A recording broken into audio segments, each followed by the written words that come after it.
இன்றைக்கி ஒரு சூப்பரான ரெசிபி பார்க்க போகிறோம். வாங்க பார்க்கலாம்.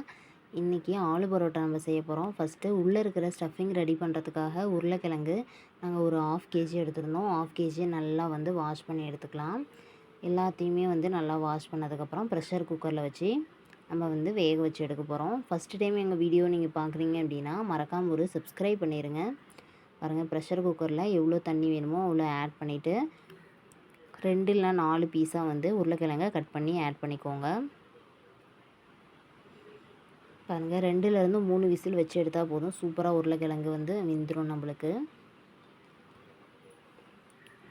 இப்போ வேக வைக்கிறதுக்காக நல்லா க்ளோஸ் பண்ணிக்கோங்க. இந்த டைமில் நம்மளுக்கு கோதுமை மாவை நல்லா சலிச்சிட்டு இதை நம்ம சப்பாத்தி உருட்டுற மாதிரி நம்ம ரெடி பண்ண போகிறோம்.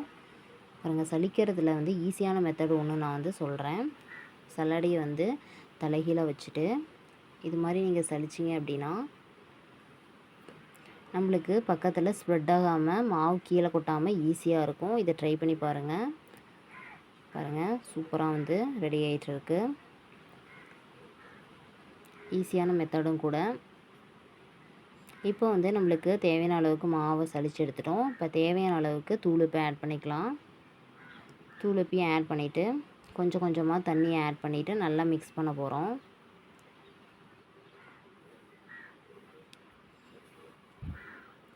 பாருங்கள், நல்லா மிக்ஸ் பண்ணி எடுத்துக்கலாம். எல்லா மாவையும் நல்லா மிக்ஸ் பண்ணதுக்கப்புறமா ஒரு 15 மினிட்ஸ் நல்லா க்ளோஸ் பண்ணிக்கோங்க.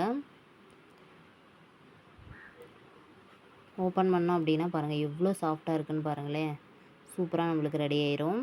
இப்போ சின்ன சின்ன ரவுண்டாக நம்ம ரெடி பண்ணி வச்சுக்கலாம்.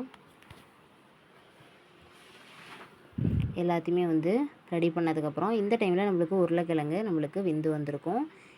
இப்போ அது மேலே இருக்கிற தோல்லாம் நல்லா உரிச்சு எடுத்துக்கலாம்.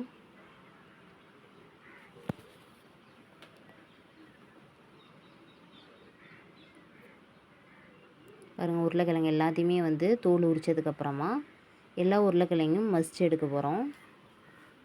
ஏன்னா அப்போ தான் உள்ளே வைக்கிற ஸ்டஃபிங்க்கு ரொம்பவே நல்லாயிருக்கும். எல்லா உருளைக்கிழங்கையும் இது மாதிரி ரெடி பண்ணி வச்சுக்கோங்க.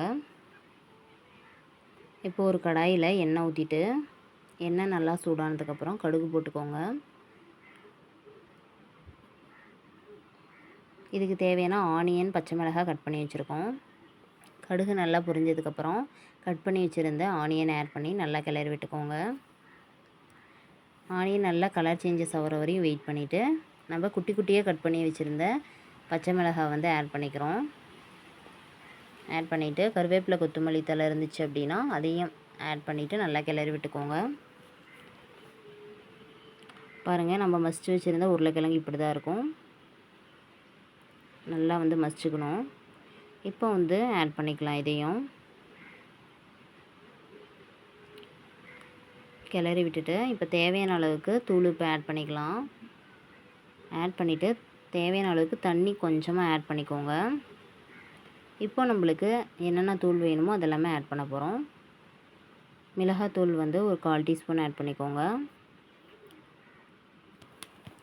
ஏன்னா உள்ளே வைக்கிற ஸ்டஃபிங் நல்லா இருந்துச்சுன்னா ஆலு பரோட்டா சூப்பராக இருக்கும்.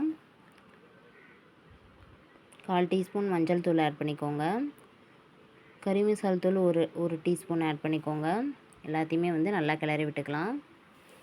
கொஞ்சம் நேரம் வெயிட் பண்ணிக்கோங்க. இந்த டைமில் நம்ம சப்பாத்தியை நம்ம உருட்ட போகிறோம். ரொம்ப மெல்லிசாக உருட்டாமல் ஓரளவுக்கு மீடியமாக நல்லா உருட்டி எடுத்துக்கலாம்.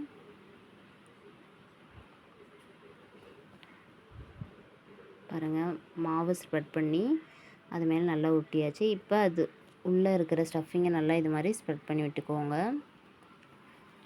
இன்னொரு சப்பாத்தி மாதிரி தேய்ச்சிட்டு அதையும் இது மேலே போட்டுட்டு ரெண்டுத்தையும் வச்சு நல்லா இது மாதிரி தேய்ச்சிக்கணும்.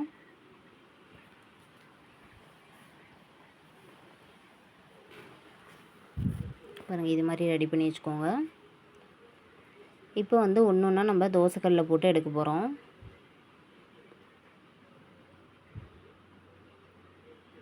பாருங்கள், ஆயில் லைட்டாக சுற்றியும் விட்டுக்கோங்க.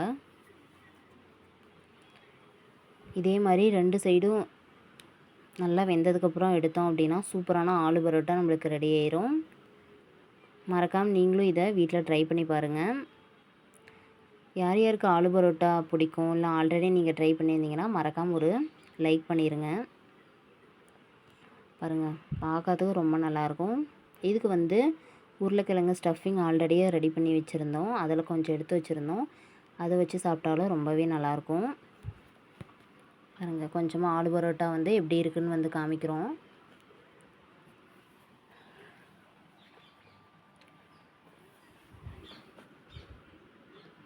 பாருங்கள், சூப்பராக இருக்கும். மறக்காமல் நீங்களும் வீட்டில் ட்ரை பண்ணி பாருங்கள். இன்றைக்கி டின்னருக்கு நாங்கள் இது தான் ரெடி பண்ணியிருந்தோம். இதே மாதிரியே வேறொரு ரெசிபியோடு பார்க்கலாம். தேங்க்ஸ் ஃபார் வாட்சிங்.